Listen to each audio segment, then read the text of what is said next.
learn about the rotation symmetry. In today we start a new chapter, integers.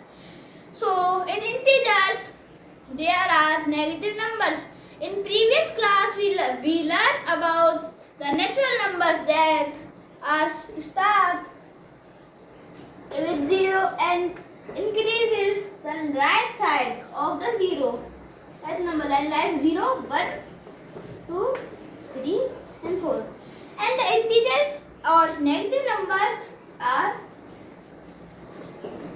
start with 0 and goes left side of the 0. Start with -1, -2 and -3. The integers moves left side of the 0 starting and the natural numbers move right side.